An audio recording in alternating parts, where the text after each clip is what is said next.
No caso de hoje, veremos o caso de Sandra Cantu, que em março de 2009 acabava de completar 8 anos. Sandra vivia em Tracy, no norte da Califórnia. À primeira vista, um lugar seguro, silencioso, onde as famílias deixam as portas entreabertas e as crianças correm livres entre casas, parques e velhas plantações, que ainda lembram suas raízes agrícolas.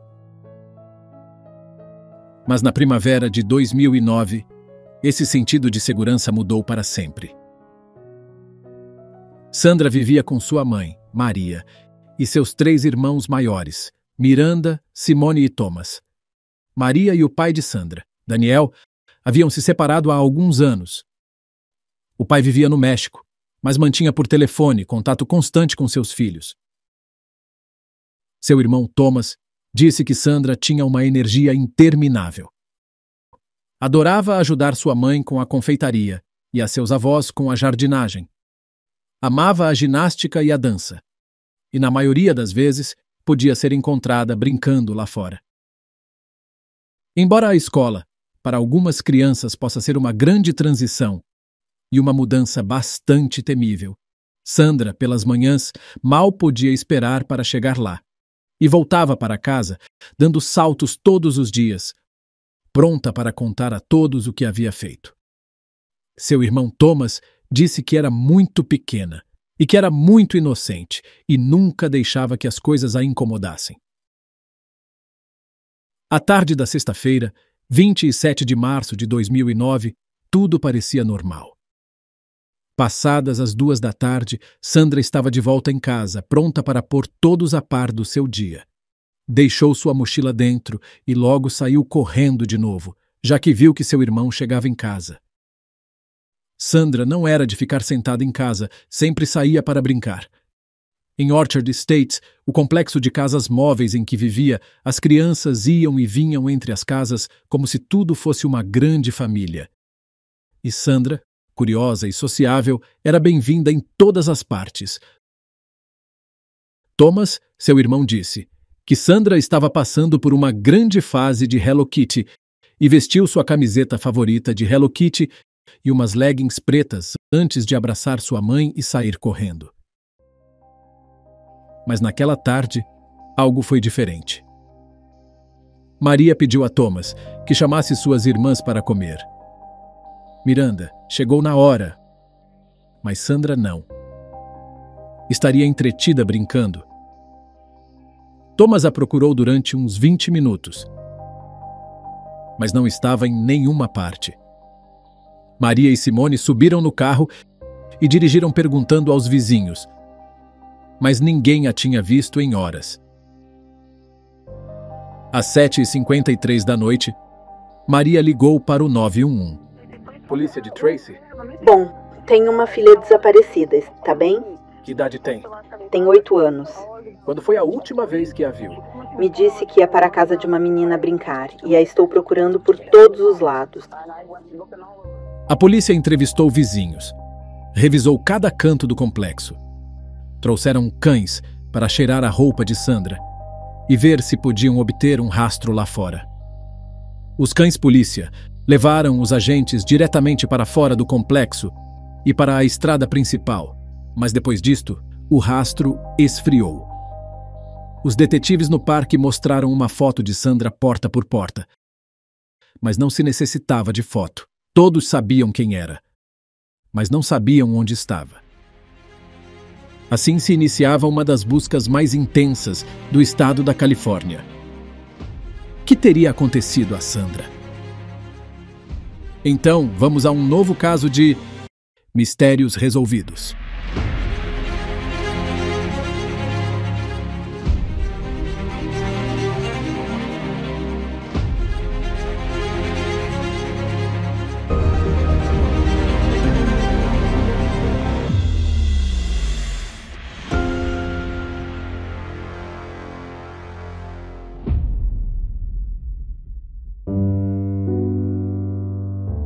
O caso de hoje nos leva a Tracy, uma cidade de quase 80 mil habitantes, localizada no norte da Califórnia.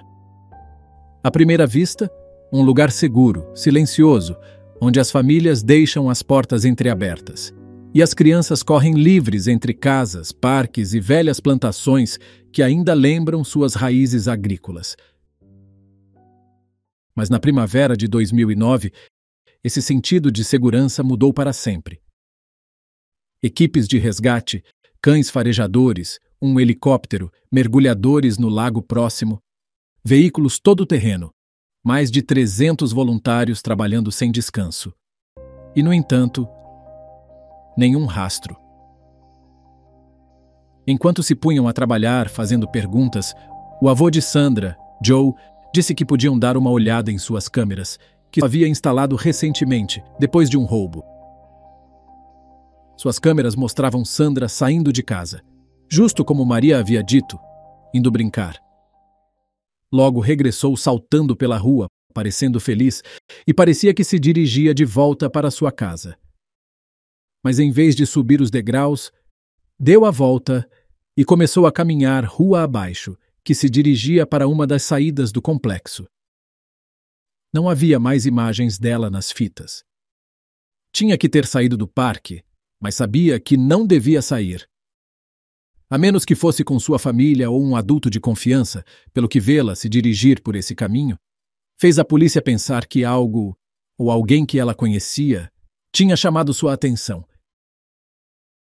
48 horas depois, os investigadores tinham mais de 700 pistas para seguir. Para seu alívio, disseram que nenhuma delas indicava que Sandra estivesse sem vida. Haviam sido vistas meninas que coincidiam com sua descrição por todas as partes. Sandra não tinha visto fisicamente seu pai, Daniel, há muito tempo. E a polícia soube que ele e Maria estavam envolvidos em uma disputa financeira vinculada à custódia. Mas Maria assegurou aos detetives que ele nunca teria nada a ver com isso.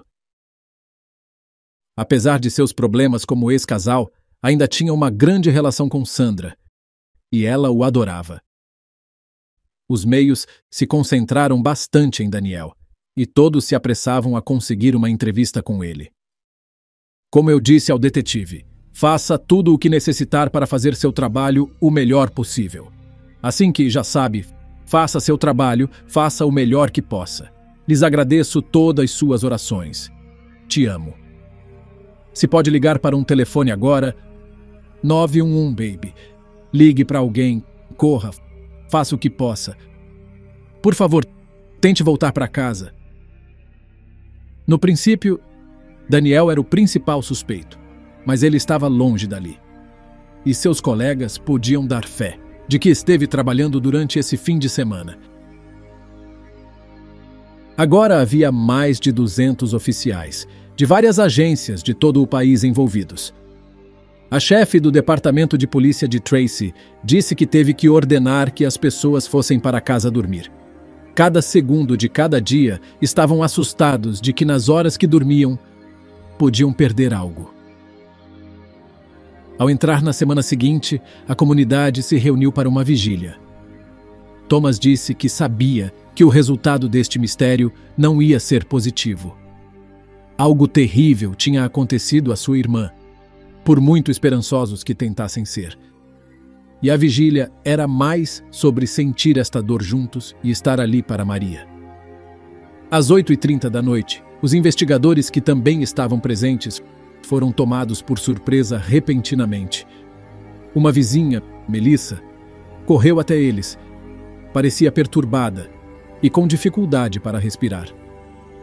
Ela vivia apenas uns poucos reboques da família de Sandra e havia encontrado uma nota escrita à mão no chão, justo ao lado de um dos correios. Dizia: Cantu ficou presa em uma mala roubada e atirada na água na interseção de BTI Road e Whitehall Road. Melissa tinha razão em estar perturbada. A implicação disto era muito sinistra, mas a nota era estranha. Apesar de ser a primeira peça de evidência que tinham encontrado, algo se sentia um pouco estranho. Havia uma forte brisa essa noite, muitos voluntários presentes, e com os oficiais indo e vindo pelas ruas, era raro que isto acabasse de aparecer na localização em que o fez. Alguém tinha escolhido cuidadosamente seu momento, sabendo que todos estavam na vigília, e a tinha plantado ali minutos antes? Era a nota falsa? O FBI interrogou Melissa. Melissa também lhes deu uma lista de possíveis suspeitos para investigar. Um havia tido uma atitude imprópria com Sandra. E logo estavam outras duas pessoas, um pai e um filho, que Melissa disse que tinham fotos em seus telefones de Sandra, entre outras. Nenhum deles se incomodou em ser interrogado. Para sua comoção, o primeiro homem admitiu que sentia um afeto inofensivo por ela e disse que não tinha nada a ver com seu desaparecimento. Sim, encontraram as fotos mencionadas nos telefones do pai e o filho, o qual era preocupante, dado que as fotografadas não tinham relação com nenhum deles. Mas eles também se mostraram convincentes de que não tinham relação com o caso. Disseram que, inclusive, estavam de acordo a submeter-se a testes de polígrafo, que, ainda que não tenha validade legal, queriam provar que não estavam envolvidos. O primeiro homem passou o polígrafo e não mostrou signos de engano, enquanto que os outros homens falharam. Até o momento, não havia nenhuma prova que envolvesse alguém.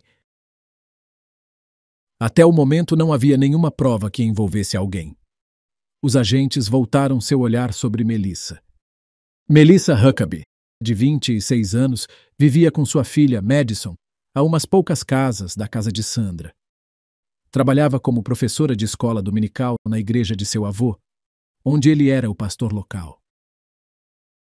Depois de ter passado por um divórcio há alguns anos, e agora uma recente ruptura, vivia com seus avós e sua filha de 5 anos. Sandra e suas irmãs frequentemente iam ao seu reboque brincar com sua filha. Embora Sandra não ia à igreja, ela e seus irmãos conheciam bem Melissa. Tinha se convertido em uma boa amiga da família. Claramente tinha muita informação sobre as pessoas no parque e seguia sendo a única pessoa que tinha apresentado algo. Ao falar com os vizinhos, o consenso geral era que Melissa frequentemente se metia nas coisas ou inventava fatos para que as pessoas falassem com ela. Adorava ser o centro de atenção, e os detetives se perguntaram se este era o motivo de seu comportamento ou se realmente era uma testemunha genuína. Quando tentaram localizá-la de novo para falar mais, descobriram que tinha se internado no hospital por engolir uma lâmina de barbear, algo que mais tarde afirmou que se devia a que estava andando dormindo.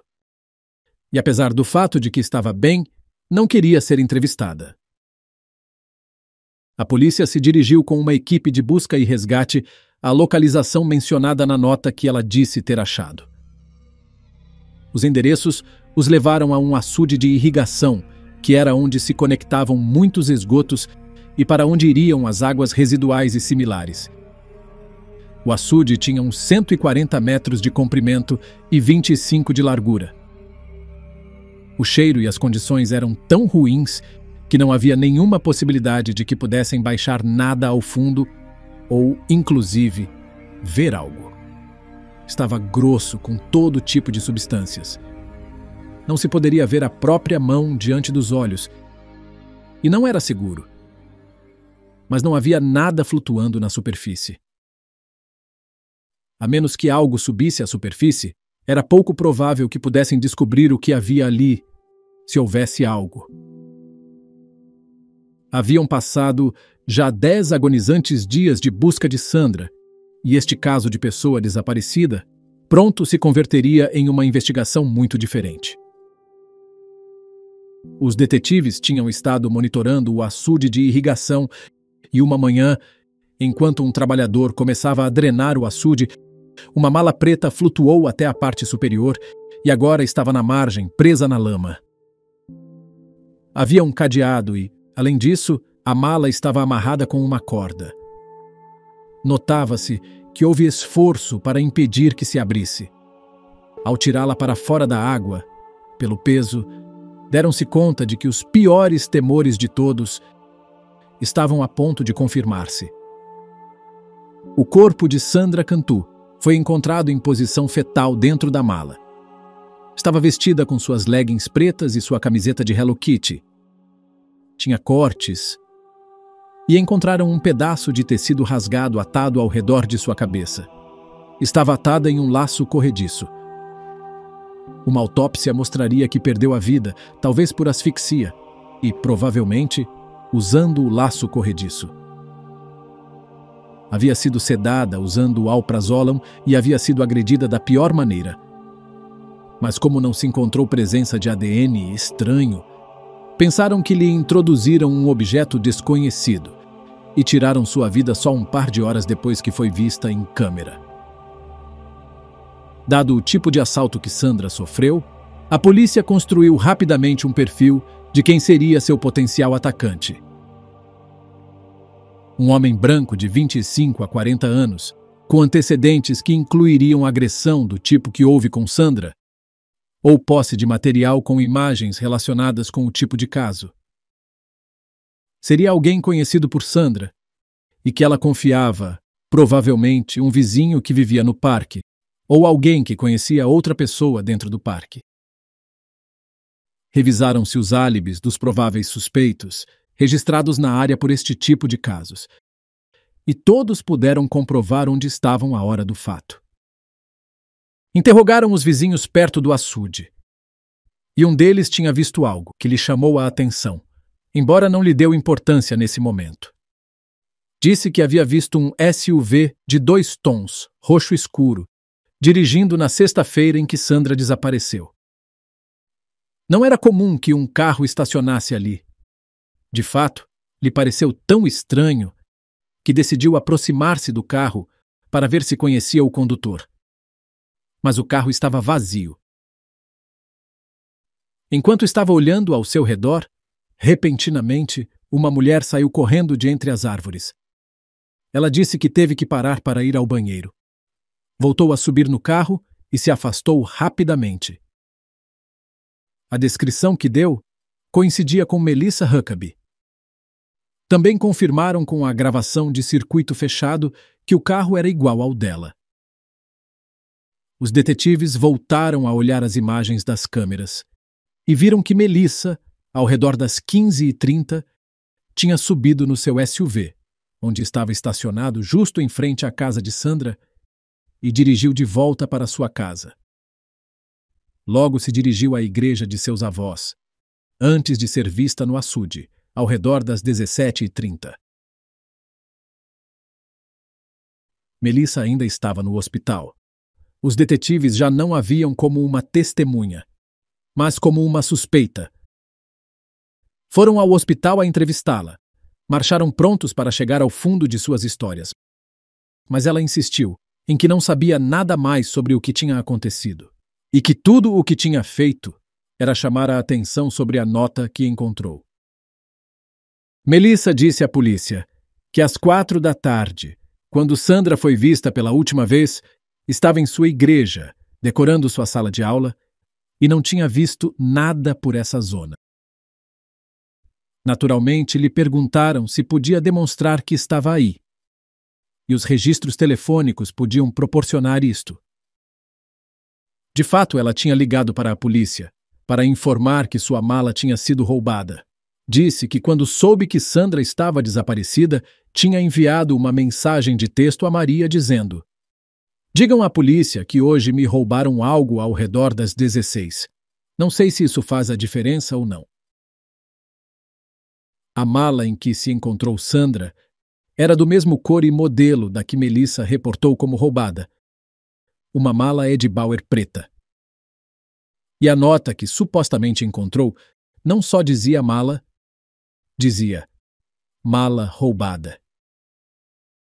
E o que Melissa dava-nos a entender era que a pessoa que tinha tirado a vida de Sandra também encontrou sua mala em sua casa, decidiu usá-la para ocultar a Sandra e fazer tudo isto sem ser visto nem ouvido por ninguém. À plena luz do dia. E logo, Melissa é quem encontra a nota. Os detetives intervieram seu telefone e 2 dias depois que foi dada de alta do hospital, escutaram uma ligação. Melissa ligou para Maria para convidar a irmã de Sandra, Miranda, a uma festa do pijama. Miranda passou a noite na casa de Melissa e disse à sua mãe que lhe pareceu estranho que Melissa só mencionasse o desaparecimento de Sandra uma vez e parecesse mais interessada em que provas tinham encontrado.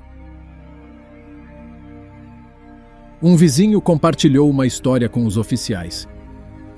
Disse que pouco tempo antes de que Sandra desaparecesse, Melissa tinha levado uma das meninas vizinhas ao parque durante um par de horas, sem obter a permissão de seus pais.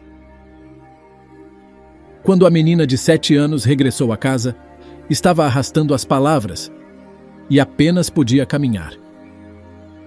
Seus pais a levaram de urgência ao hospital e descobriram que lhe haviam dado benzodiazepinas, exatamente o mesmo que encontraram no sistema de Sandra. Melissa negou ter lhe dado algo e não se apresentaram acusações. Descobriram que Melissa tinha transtorno bipolar, ansiedade, depressão e transtorno de estresse pós-traumático e tinha um passado com a lei. Tinha o hábito de roubar e em várias ocasiões se declarou não culpada das acusações ou foi encarcerada.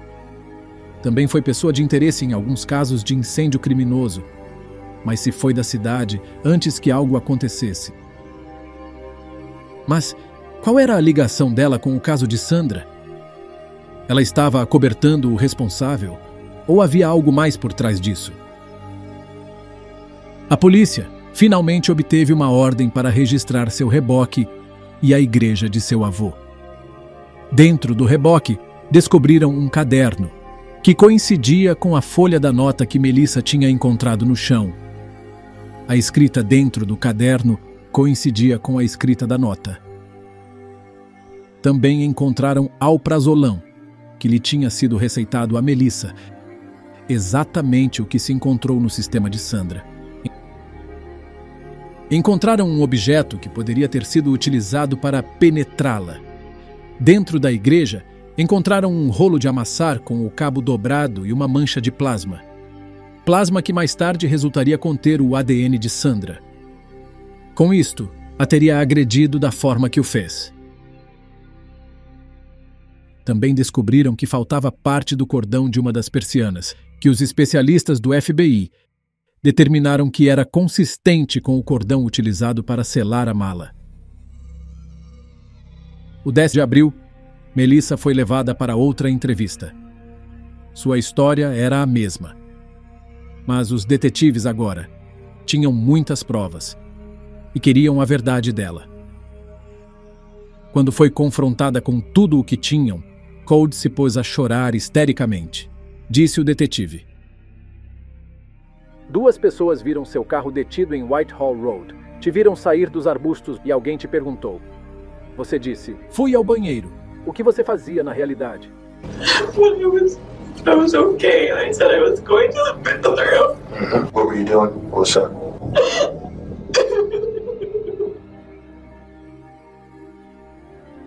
Melissa explicou que quando estacionou ali foi ao banheiro e lhe perguntaram se estava bem. Ela respondeu que foi ao banheiro. Diante da pressão, confessou que tudo havia sido um acidente. Insistiu em que não lhe tinha tirado a vida. Declarou que tinha entrado na igreja e que, ao sair, viu sua mala. Segundo ela, quando foi levantá-la, a sentiu inusualmente pesada. E foi então quando descobriu a menina dentro. E já não respirava. Logo acrescentou, contradizendo-se, que tinha provocado sua morte. Tentou despertá-la, e ao não obter resposta entrou em pânico e não soube o que mais fazer. Disse à polícia que Sandra a tinha visto subir em seu carro, pelo que deu a volta e veio até ela. Sandra se aproximou ao carro para cumprimentá-la e viu a mala na parte traseira do veículo. Então disse que Sandra, sem que ela o soubesse ou a visse, se meteu na mala, talvez brincando de esconde-esconde, e deve ter se asfixiado. Logo dirigiu para a igreja, tirou a mala do carro e foi aí que se deu conta de que Sandra estava ali. Disse que tentou fazer-lhe RCP, mas viu que era demasiado tarde e, tomada pelo pânico, tentou esconder seu corpo na vala. Os detetives disseram que simplesmente a deixaram falar, cavando mais buracos para si mesma enquanto o fazia. Já sabiam que a forma em que foi encontrada na mala não era uma posição a que ela pudesse ter chegado por si mesma. Sandra também havia sido sedada e atacada da pior maneira com o rolo, e só podia ser Melissa a responsável disto. No momento em que deixou de falar, lhe puseram as algemas. Melissa Huckabee foi acusada pelo que fez com o rolo e por tirar a vida de Sandra. Depois, também foi acusada de usar alprazolam com o mesmo fim que com Sandra, a outra menina de 7 anos e a seu ex-namorado de 37. Sandra confiava completamente nela. Não o teria pensado 2 vezes de ir com Melissa, se a tivesse chamado para o carro. A polícia acreditava que Melissa persuadiu Sandra para que subisse no carro, provavelmente com a premissa de que fosse para ajudá-la a decorar a igreja. Melissa logo a levou à igreja de seu avô, que estava perto. Lhe deu alprazolam, até o ponto em que se teria desmaiado ou teria sido totalmente incapaz de defender-se. A agrediu da pior maneira com o rolo de amassar. Lhe apertou seu pescoço até que não respirou mais e logo a meteu na mala. Para quando a agente estava procurando Sandra, Melissa fez a ligação para a polícia sobre a mala. Lhe enviou uma mensagem de texto a Maria, escreveu a nota e tentou fazer-se passar por heroína. Melissa se declarou não culpada, e sua equipe legal se concentrou muito no fato de que acabava de ser diagnosticada com depressão maníaca e esquizofrenia, e claramente não estava bem. Também tentou se machucar na prisão e frequentemente se apresentava às suas audiências com cortes no corpo. Pronto, foi posta sob vigilância. Os próprios pais de Melissa disseram que estavam desconcertados e não podiam acreditar que sua filha estivesse no centro disto. Disseram que nunca tinham visto que ela sequer mostrasse raiva. Seus amigos estiveram de acordo. Disseram que era uma grande mãe, uma vizinha encantadora, amável e bondosa com todos. Sua mãe, Judy, se desculpou com Maria na corte e disse: "Eu senti sua dor e entendo a raiva que deve ter. De mãe para mãe sinto muito. Cada vez que me sento nesta sala do tribunal, me ponho do seu lado e senti sua dor. Se pudesse lhe dar justiça, a justiça que merece, seria ter seu bebê em seus braços neste momento." Quando foi confrontada com a vasta quantidade de provas que a promotoria estava a ponto de mostrar, Melissa ofereceu uma confissão parcial e mudou sua declaração a culpada por tirar a vida de Sandra. Como parte do acordo, retiraram-se outros encargos. Ao declarar-se culpada, evitou a pena capital. Melissa Huckabee foi condenada à prisão perpétua, sem possibilidade de liberdade condicional. Sua escola, a comunidade de Tracy, criou uma área especial em sua memória. Plantaram uma árvore com flores rosas, construíram uma pequena quadra de vôlei de areia e uma casinha de brinquedos para crianças chamada Sandra's Cottage. Seu avô disse que queria que se convertesse em um ambiente familiar, algo a que ela teria adorado ir com seus irmãos, e algo que outras crianças pudessem vir a desfrutar e fazer novos amigos ali. Os vizinhos disseram que Sandra era como a filha da comunidade. Todos a conheciam tão bem e a viam como parte de sua própria família. Quando desapareceu, foi um momento de muita reflexão para todos.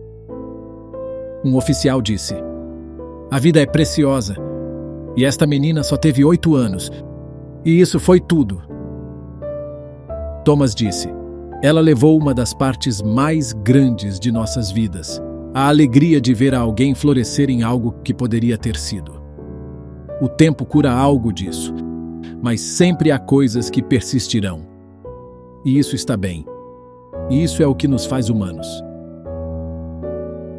Assim damos por concluído o comovente caso de Sandra Cantu. Os esperamos no próximo Mistério Resolvido.